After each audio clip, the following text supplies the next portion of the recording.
Council classes में आप लोगों का एक बार फिर स्वागत है।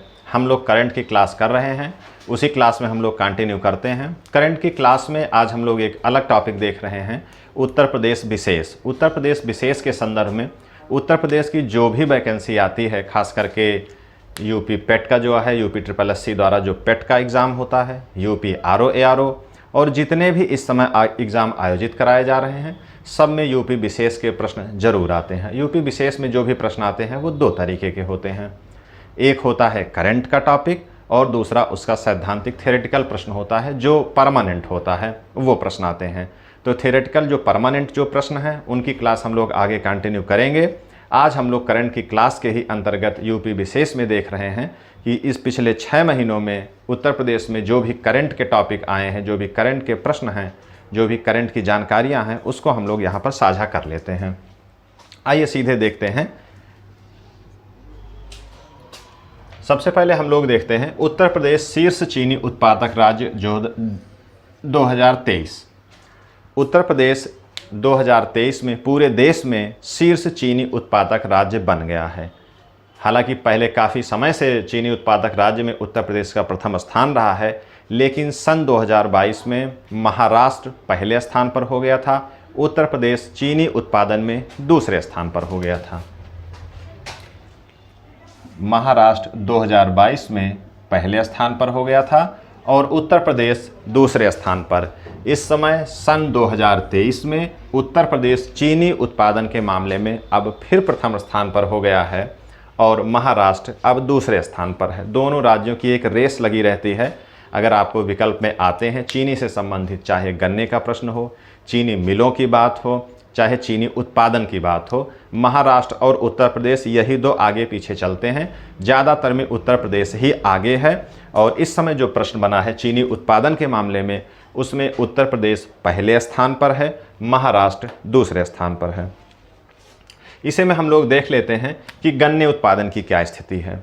अगर पूरे देश में गन्ने उत्पादन की बात करें कि गन्ने का उत्पादन किस राज्य में सबसे ज़्यादा है, तो उत्तर प्रदेश ही गन्ने उत्पादन में प्रथम स्थान पर है। महाराष्ट्र गन्ने के उत्पादन में दूसरे स्थान पर है, उत्तर प्रदेश प्रथम स्थान पर है। अगर इसी संदर्भ में चीनी मिलों की बात करें कि किस राज्य में चीनी मिलों की संख्या सर्वाधिक है, तो इससे मामला थोड़ा सा उलट हो जाता है।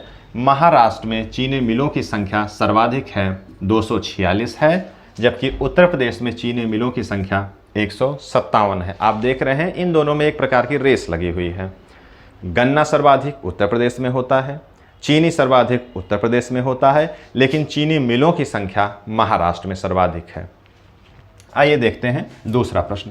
देश का पहला रोपवे अर्बन ट्रांसपोर्ट रोपवे।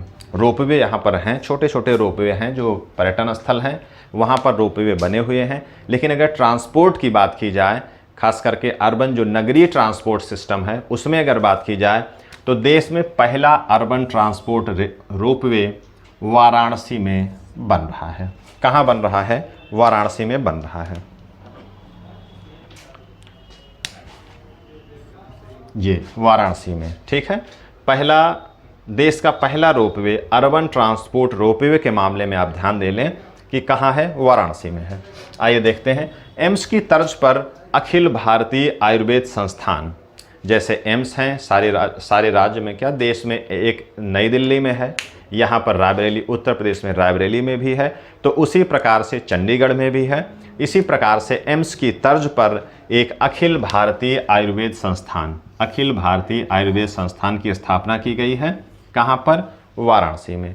आप जान रहे हैं कि नरेंद्र मोदी जी का क्षेत्र है, इसलिए प्रधानमंत्री जी का क्षेत्र होने के कारण वहाँ पर प्रमुख संस्थान, चाहे संस्थान हो चाहे आयोजन हो, उनमें वरीयता मिलती है किस जगह को? वाराणसी को। अगर नया कुछ भी हो रहा है, अगर बहुत बड़ा कोई आयोजन नहीं है अंतर्राष्ट्रीय स्तर का, बहुत नंबर 1 वाला आयोजन नहीं है, तो वो नई दिल्ली में ना हो करके वाराणसी में वो ज़रूर होता है। इसलिए अगर विकल्प में वाराणसी मिलता है और बड़े शहर नहीं मिलते हैं, तो निश्चित तौर पे आप जानें कि उसका आयोजन अब वाराणसी में ही हुआ होगा। तो इस तरीके से अखिल भारतीय आयुर्वेद संस्थान की स्थापना कहाँ हुई है? वाराणसी में। एक देख लेते हैं उत्तर प्रदेश का चौथा टाइगर रिजर्व। उत्तर प्रदेश में 4 टाइगर रिजर्व इस समय हो गए हैं। चौथा टाइगर रिजर्व कहाँ बनाया गया है? Ranipur wildlife sanctuary Chitrakoot Uttar Pradesh में। कहाँ बना है? Ranipur wildlife sanctuary Chitrakoot जिले में। कहाँ पर है ये? उत्तर प्रदेश। इसी संदर्भ में हम लोग ये जान लें कि पहला कौन सा है, दूसरा कौन सा है, तीसरा कौन है। अगर ये चौथा है तो पहले और दूसरे तीसरे की जानकारी हमको हर हाल में होनी चाहिए। तो इस संदर्भ में देखें, दुधवा नेशनल पार्क में जो दुधवा टाइगर रिजर्व है लखीमपुर खीरी डिस्ट्रिक्ट में, वो हो जाता है कौन सा? पहला। दुधवा टाइगर रिजर्व पहला। Amangarh tiger reserve Bijnor district में है, वो हो जाता है दूसरा। और इसी क्रम में पीलीभीत टाइगर रिजर्व जो पीलीभीत जिले में है, वो हो जाता है तीसरा टाइगर रिजर्व। और चौथा Ranipur wildlife sanctuary Chitrakoot जिले में है, उत्तर प्रदेश राज्य में, ये हो जाता है चौथा। बहुत महत्वपूर्ण प्रश्न है ये, इम्पॉर्टेंट प्रश्न है। अगर उत्तर प्रदेश विशेष के प्रश्न जिस परीक्षा में आते हैं, खास करके 28-29 अक्टूबर को जो पेट का एग्ज़ाम होने वाला है, उसमें निश्चित तौर पे इन सब सीरीज़ के जो भी प्रश्न आप देख रहे हैं, जो भी जानकारी आप साझा कर रहे हैं, उसमें निश्चित तौर पे प्रश्न वहाँ पर ज़रूर मिलेंगे। उत्तर प्रदेश विशेष में भी मिलेगा, उत्तर प्रदेश से जुड़ा हुआ जो करंट का है उसमें भी मिलने की संभावना है। ठीक है, उसके बाद देखते हैं एक दस्तक अभियान चलाया गया उत्तर प्रदेश में। दस्तक अभियान चलाया जा रहा है। दस्तक अभियान सीधे सीधे बीमारियों से लड़ने के लिए है, स्वास्थ्य विभाग से रोगों से लड़ने के लिए है, उससे संबंधित ये दस्तक अभियान है। अगर उसकी गहराई में थोड़ा सा हम लोग जाते हैं तो सबसे पहला तो ये है कि दस्तक अभियान किस राज्य में चलाया गया है। तो हम लोग उत्तर प्रदेश पढ़ रहे हैं, तो इस संदर्भ में तो आप जान ही गए हैं कि उत्तर प्रदेश में ही चलाया गया है। लेकिन ये जान लें कि अगर इस संदर्भ में ना भी पढ़ें तब भी हमको जानना ज़रूरी है कि उत्तर प्रदेश सरकार द्वारा ये चलाया जा रहा है। जल जनित और बैक्टीरिया से जो रोग होते हैं उनके प्रसार को रोकने के लिए दस्तक अभियान उत्तर प्रदेश में चलाया जा रहा है। उत्तर प्रदेश शासन द्वारा ये अभियान चलाया जा रहा है जल जनित और बैक्टीरिया जनित रोगों के प्रसार पर रोक के लिए। Major Dhyanchand university, major Dhyanchand university की स्थापना कहाँ हुई है? सरधना मेरठ में। कहाँ हुई है? सरधना मेरठ में। प्रधानमंत्री नरेंद्र मोदी जी द्वारा इसका उद्घाटन किया गया। ये अभी बन के तैयार नहीं हुई है, इसकी शिलान्यास इसका किया गया है। किस जगह पे? सरधना मेरठ जिला उत्तर प्रदेश में मेजर ध्यानचंद यूनिवर्सिटी। आइए देखते हैं उसके आगे का प्रश्न। देश में प्रधानमंत्री की एक महत्वाकांक्षी परियोजना ये भी है अमृत सरोवर की परियोजना। हर एक ग्राम सभा में या कम से कम एक नया पंचायत में एक आदर्श सरोवर जरूर होना चाहिए, जिसका नाम क्या दिया गया है? अमृत सरोवर का नाम दिया गया है। पूरे देश में ये हर राज्य में ये योजना चल रही है। केंद्र सरकार की योजना है, प्रधानमंत्री नरेंद्र मोदी जी की महत्वाकांक्षी योजना है। वर्तमान परिदृश्य में अगर देखें, जो जल स्तर घटता जा रहा है पूरे देश का, गाँव में, शहरों में, सारे जगह पर जल स्तर घटता जा रहा है। उस जल स्तर को मेंटेन करने के लिए, उसमें स्थायीकरण करने के लिए ऐसे आयोजनों की अति आवश्यकता है, जैसे कि अमृत सरोवर। ये अमृत सरोवर, जिससे जल का जमाव तालाब में अधिक से अधिक हो सके, जिससे ज़मीन के अंदर पानी जा सके और जल स्तर सामान्य हो सके। तो आइए देखते हैं कि प्रधानमंत्री जी द्वारा ये अमृत सरोवर की योजना जो चल रही है, इसमें पूरे देश में उत्तर प्रदेश का प्रथम स्थान है। प्रश्न हमारा ये है कि पूरे देश में अमृत सरोवर के मामले में किस राज्य का प्रथम स्थान है? तो किस राज्य का स्थान है? उत्तर प्रदेश का प्रथम स्थान है। अगर अमृत सरोवर की संख्या ज्ञात की जाए तो 8,462 की संख्या के साथ पूरे देश में अमृत सरोवर की स्थापना करने में, उसकी खुदाई करवाने में उत्तर प्रदेश का प्रथम स्थान है। आइए देखते हैं उसके आगे अगला प्रश्न। साहित्य अकादमी पुरस्कार 2022, साहित्य अकादमी पुरस्कार 2022 किसको मिला है? अगर हिंदी भाषा की बात करें तो बद्री नारायण जी को मिला है। इनकी एक कृति है तुमड़ी के शब्द, ये काव्य संग्रह है इनका, तुमड़ी के शब्द। ये भी आपको याद रखना है। बद्री नारायण जी का नाम याद रखना है। किस भाषा में मिला है? ये हिंदी में मिला है। साहित्य अकादमी पुरस्कार 2022। अगर उर्दू भाषा की बात करें तो अनीस अशफाक जी को मिला है और इनकी कृति है, इनका उपन्यास है एबाब सरब। कौन सा उपन्यास है? एबाब सरब उपन्यास अनीस अशफाक जी का। अंतिम प्रश्न आइए देखते हैं यहाँ पर कि थारू जनजाति एवं संस्कृत संग्रहालय, थारू जनजाति एवं संस्कृत संग्रहालय का शिलान्यास किस जगह पर हुआ है? बलरामपुर जिला, उत्तर प्रदेश में। कहाँ पर हुआ है? थारू जनजाति एवं संस्कृत संग्रहालय किस जिले में हुआ है? बलरामपुर जिला, उत्तर प्रदेश राज्य। इसी के साथ में हम लोग थोड़ा सा थारू जनजाति के बारे में जान ले। बहुत ही महत्वपूर्ण जनजाति है, बहुत ही महत्वपूर्ण प्रश्न है। इसका मुख्य कारण यह है कि थारू जनजाति उत्तर प्रदेश और उत्तराखंड में बहुतायत मात्रा में पाई जाती है। इसलिए ये जो प्रश्न मूल रूप से बना है, थारू जनजाति एवं संस्कृत संग्रहालय बलरामपुर में है, ये तो पूछा ही जाएगा। उसके साथ में थारू जनजाति से भूगोल में, पर्यावरण के संदर्भ में और उत्तर प्रदेश के संदर्भ में इस पे प्रश्न जरूर आते हैं। थोड़ा सा जान लेते हैं थारू जनजाति के बारे में। इसका जो मूल नाम है थारू, वो थार से आया है। राजस्थान में जो थार मरुस्थल है उस थार से आया है। ये लोग अपने आप को थार में रहने वाले एक राजपूत बताते हैं, कि अपने आप को राजपूत बताते हैं। किस जगह पर? थार मरुस्थल में रहने के कारण। अब इनकी उपस्थिति देख लें कि कहाँ कहाँ पाए जाते हैं। मुख्य रूप से उत्तर प्रदेश और उत्तराखंड में तो ये पाई जाती है जनजाति, जिसमें से उत्तराखंड में जनजातियों में इनका परसेंटेज, इनकी संख्या सर्वाधिक है। अगर उत्तर प्रदेश में जिलों की बात करें, महाराजगंज, बलरामपुर, बहराइच, लखीमपुर खीरी, इसमें ये बहुतायत मात्रा में पाए जाते हैं। कौन से? थारू जनजाति। अगर इसकी एक विशेषता की बात करें तो दीपावली को ये शोक के रूप में मनाते हैं। हम लोग चाहे जिस धर्म के लोग हैं, थारू जनजाति के अलावा जो भी। आइए हम लोग देखते हैं उसके आगे। अगस्त 2023 में यूपी के 2 उत्पादों को जीआई टैग दिया गया है। कौन सा टैग दिया गया है? GI tag. ये भौगोलिक संकेतक है, जियोग्राफिकल आइडेंटिफिकेशन है इसका। भौगोलिक संकेतक कुछ ऐसे ज़िले में, जो स्थान में या राज्यों में उनके उत्पाद जो विशेष तौर पे, ख़ास तौर पे मूल उत्पाद, ऐसे उत्पाद जो उन्हीं राज्यों के हैं, उन्हीं की संस्कृति से जुड़े हुए हैं, उनको जीआई टैग दिया गया है। इसके बारे में थोड़ा सा विस्तार से हम लोग आगे पढ़ेंगे। हर एक टॉपिक को इतना क्लियर, इतनी गहराई में जाएंगे तो फिर बहुत ज़्यादा लंबा हो जाएगा, मूल उद्देश्य से हम लोग भटक जाएंगे। तो ये भौगोलिक संकेतक के रूप में रखा गया है। थोड़ा सा हम लोग जान लें कि ऐसे उत्पाद उन जिलों के, उन राज्यों के, उन देशों के, कि जो उस राज्य की महत्ता को दिखाते हैं, उस राज्य की गरिमा को दिखाते हैं और मूल रूप से उसी राज्य और उसी ज़िले से जुड़े होते हैं, उनको जीआई टैग दिया जा रहा है, भौगोलिक संकेतक की संज्ञा दी जा रही है। तो हाल ही में अगस्त 2023 में यूपी के 2 उत्पादों को जीआई टैग दिया गया है। आगरा का लेदर फुटवेयर, आप लोग इससे भली भांति परिचित हैं। आगरा के लेदर के कारखानों से, लेदर के जो उत्पाद हैं उससे, उसी क्रम में इनको दिया गया है आगरा का लेदर फुटवेयर। और उसके आगे एक जलेसर का मेटल क्राफ्ट है। धातु हस्तशिल्प कला की एक कृतियाँ जो बनती हैं, जो उसके क्राफ्ट बनाए जाते हैं, धातुओं के जो उनकी कलाकृतियाँ बनती हैं, वस्तुएं बनाई जाती हैं, किस जगह पर? जलेसर। जलेसर के बारे में थोड़ा सा हम लोग जान लें कि जलेसर एटा ज़िले की एक तहसील है जलेसर। वहाँ पर मेटल क्राफ्ट, धातु हस्तशिल्प कला का काम होता है। उसको जीआई टैग दिया गया है। और मूल रूप से इसके बारे में थोड़ा सा ये जान लें, यूपी विशेष के प्रश्न में ये प्रश्न आ सकता है कि एटा का ये जलेसर जो तहसील है, जलेसर जो जगह है, इसको घुंघरू नगर कहा जाता है। कौन सा नगर? घुंघरू नगर कहा जाता है। किसको? एटा के जलेसर वाले इस स्थान को घुंघरू नगर कहा जाता है। धातु हस्तशिल्प कला के मामले में जलेसर का नाम भारत में विख्यात है।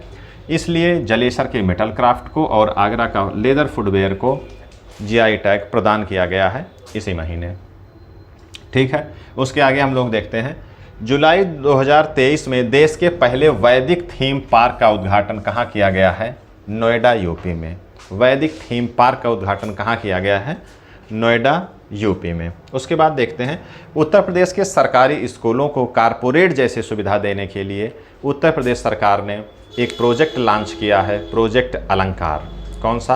प्रोजेक्ट अलंकार नाम से इसको लॉन्च किया गया है। जैसा कि आप देख रहे हैं, अलंकार नाम से ही लग रहा है कि स्कूलों को सजाना है, संवारना है। अलंकार उसी को कहते हैं जो सजाते और संवारते हैं। तो उसी के नाम से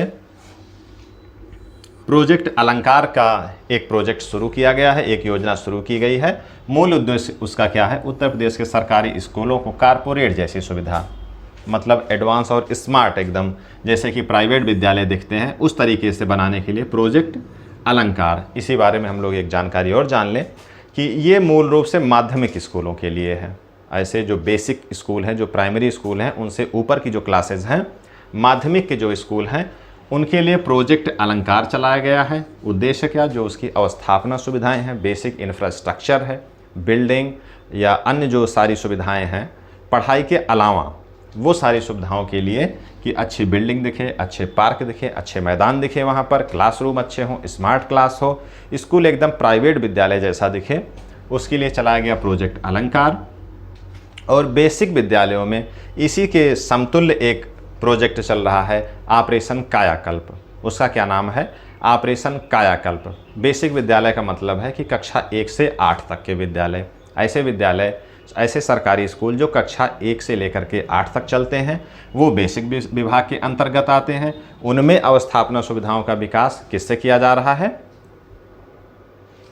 ये तो इसका हो गया। उसका चल रहा है, लिख देते हैं,